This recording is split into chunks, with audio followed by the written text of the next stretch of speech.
Hello dear learners, কেমন আছো সবাই? লার্নিং ইংলিশ উইথ সাব্বির চ্যানেলে সবাইকে স্বাগতম। আজকে আমরা একটা ইন্টারেস্টিং টপিকস নিয়ে আসলে আলোচনা করব। আমরা প্রত্যেকটা স্টুডেন্ট বা আমরা যারা ইংরেজিটাকে শিখতে চাই তারা প্রায় চিন্তা করি আসলে কোন জায়গা থেকে ইংরেজিটা আসলে আমরা শুরু করব। তো এমন একটা বিষয় দেখা যায় যে আমরা এলোমেলো ভাবে ইংরেজি পড়ার কারণে এই গ্রামারটাকে ভালোভাবে বুঝতেও পারি না, আর দেখা যায় অনেক দিন ধরে পড়ার পরেও আসলে ভালো কোনো আউটপুট আমরা পাচ্ছি না। তো ভিউয়ার্স, আজকে আমি আমার এক্সপেরিয়েন্সটা শেয়ার করব যে আমি আসলে কিভাবে একটা স্টুডেন্টকে পড়াই বা একটা স্টুডেন্টকে পড়াতে গেলে প্রথমে কোন টপিকস গুলো নিয়ে আলোচনা করতে হয়। তো সেক্ষেত্রে আমার যেটা সাজেশন বা আমি যেটা মনে করি সেটা হচ্ছে একটা স্টুডেন্টকে প্রথমে যে জিনিসটা পড়ানো উচিত সেটা হচ্ছে basic sentence pattern. Basic sentence pattern এই পার্টটা আসলে কি? আসলে একটা স্টুডেন্ট তুমি যদি প্রথমে বুঝতেই না পারো যে একটা সেন্টেন্সের কোন অংশকে কি বলা হয় বা একটা সেন্টেন্সের পার্ট গুলো কি কি, সাবজেক্ট কোনটা, ভার্ব কোনটা, এরপরে ভার্বের পরে তিনটা পার্ট থাকতে পারে, অবজেক্ট থাকতে পারে, কমপ্লিমেন্ট থাকতে পারে, অথবা কি থাকতে পারে, এক্সটেনশন থাকতে পারে। তো আসলে কোন অংশটা সাবজেক্ট, কোন অংশটা ভার্ব, এবং কোনটাকে আমরা কমপ্লিমেন্ট বলবো, কোনটাকে অবজেক্ট বলবো, এবং কোনটাকে আমরা এক্সটেনশন বলবো, এই জিনিসটা যদি একটা স্টুডেন্ট ভালোভাবে বুঝতে না পারে তাহলে কিন্তু সে কখনোই কোনো গ্রামার বলো বা যে কোনো কিছু বলো, কোনো কিছু কিন্তু সুন্দরভাবে সে ধরতে পারবে না।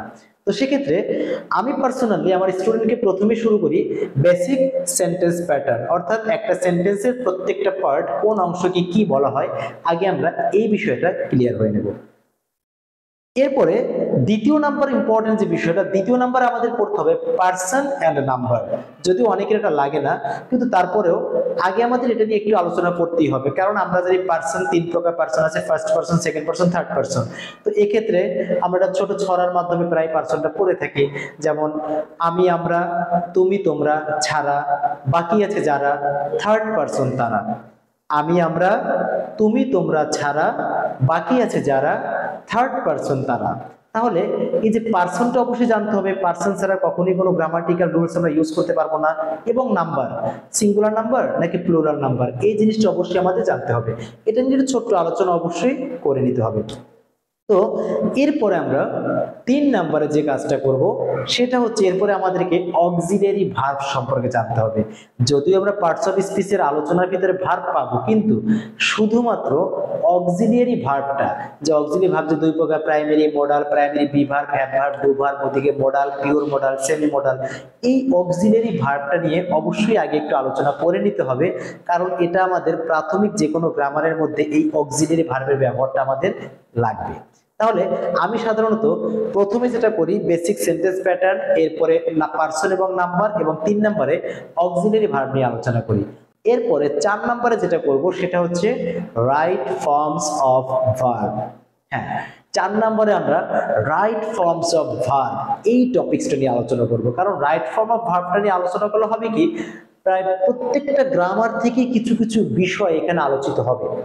আর এই আলোচনা হওয়ার কারণে দেখা গেছে আমাদের কাছে পরবর্তী গ্রামাটিক্যাল টপিকগুলো অনেক ইজি মনে হবে। আর এই রাইট ফর্ম অফ ভার্বের আলোচনাটা ক্লিয়ার করার জন্যই কিন্তু আমি আগে অক্সিলারি ভার্বটা পড়িয়ে নিয়েছি, কারণ রাইট ফর্ম ভার্বের রুলসের মধ্যে অক্সিলারি ভার্বের কিছু রুলস ইউজ করা হয়েছে, যার ফলে অক্সিলারি ভার্বটা আগে ক্লিয়ার করা থাকলে রাইট ফর্ম ভার্বটা বুঝতে অনেক বেশি ইজি হবে। তো এরপরে যে বিষয়টা নাম্বার 5 নম্বরে আমরা যেটা নিয়ে আলোচনা করবো সেটা হচ্ছে টেন্স। অবশ্যই টেন্স নিয়ে আলোচনা করতে হবে। অনেক স্টুডেন্ট টেন্স ভালো জানে, যারা জানে ভালো, আর যারা না জানে তাদের সাথে তাদেরকে অবশ্যই টেন্সটা এখানে ক্লিয়ার করতে হবে। তাহলে আমাদের 5 নাম্বার টপিক হচ্ছে টেন্স। আর এই টেন্সের পরে আমরা সরাসরি চলে যাব ভয়েস চেঞ্জ, কারণ ভয়েস চেঞ্জ করতে গেলে টেন্সের ব্যবহার আছে। সো টেন্সটা যদি আমরা ভালোভাবে জানি তাহলে ভয়েস চেঞ্জটা করতে গেলে আমাদের তেমন একটা সমস্যা হবে না। আবার রাইট ফর্ম ভার্বের মধ্যেও কিন্তু ভয়েসের কিছু আলোচনা আছে। আমার রাইট ফর্ম ভার্বের ভিডিওগুলো দেখলে বুঝতে পারবেন, রাইট ফর্মের মধ্যেও কিন্তু ভয়েসের কিছু আলোচনা আছে, যার ফলে এরপরে যদি ভয়েসটা শুরু করা হয় তাহলে কিন্তু ভয়েসটা স্টুডেন্ট অনেক ভালোভাবে বুঝতে পারবে। তো এই ভয়েসের পরে যে কাজটা, এরপর আমরা যে কোনো গ্রামার এরপর শুরু করতে পারি, কিন্তু আমার রিকমেন্ডেশন, আমি যেটা করি বা আমি যেটা মনে করি সবচেয়ে বেটার হয় যেটা, এই ভয়েসের আলোচনার পরে আমাদের A to Z parts of স্পিচটা কমপ্লিট করতে হবে।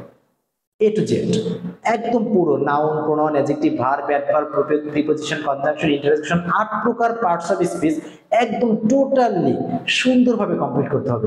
যদি একটা স্টুডেন্ট এই সিরিয়ালে পড়ার পরে এরপরে পার্টস অফ স্পিচগুলো একদম কমপ্লিট করে এরপরে আর ইংলিশ গ্রামারে ইনশাআল্লাহ আর কোনো প্রবলেম নেই, এরপর তুমি যে কোনো গ্রামার ধরলে ইজিলি করতে পারবে বা ইজিলি বুঝতে পারবে।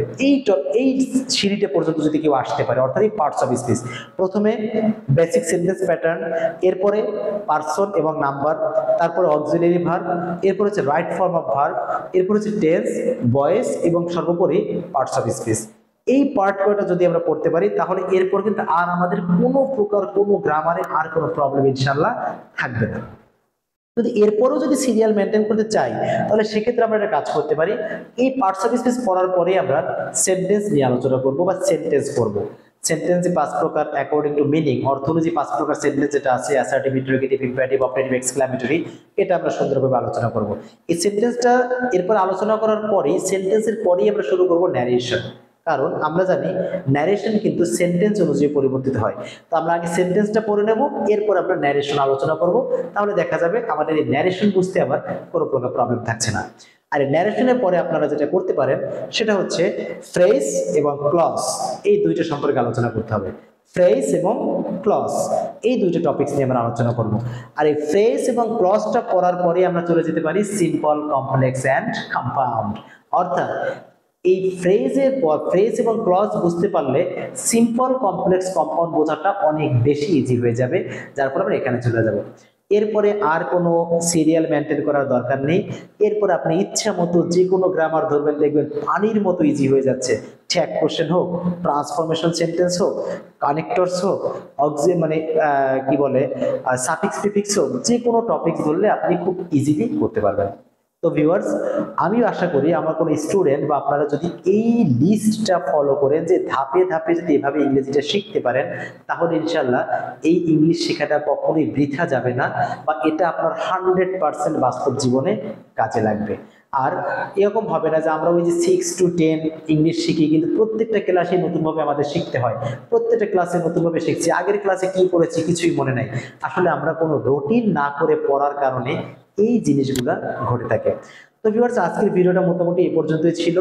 আর সবার নবম দশম ছাত্রছাত্রীদের জন্য অবশ্যই সুখবর বলতে হবে, আমরা আমাদের অনলাইন ব্যাচ আবার শুরু করছি আগামী মাসের, অর্থাৎ ঈদের পরে আমরা আবার অনলাইন ব্যাচ শুরু করছি, যেখানে 3 মান্থস চ্যালেঞ্জ, যে ব্যাচগুলো আমরা আগে চালিয়েছিলাম সেরকম 3 মান্থ চ্যালেঞ্জ, 3 মাস চ্যালেঞ্জ, 3 মাসের মধ্যে নবম দশম শ্রেণীর ইংলিশ ফার্স্ট পেপার এবং সেকেন্ড পেপার দুইটা বইকে সম্পূর্ণভাবে কভার করে দেওয়া হবে, সম্পূর্ণভাবে ক্লিয়ার করে দেওয়া হবে অনলি 3 মাসে। এবং এই 3 মাসের মধ্যে ফার্স্ট পেপার, সেকেন্ড পেপার দুইটা পার্ট এবং এসএসসি পরীক্ষার জন্য পূর্ণাঙ্গ একটি প্রস্তুতি সম্পন্ন করা হবে। তো ভর্তি চলবে আগামী মাসের 5 তারিখ পর্যন্ত। আগ্রহীরা অবশ্যই আমার ডেসক্রিপশন বক্সে দেওয়া হোয়াটসঅ্যাপ নাম্বারে যোগাযোগ করতে পারো। ধন্যবাদ সবাইকে।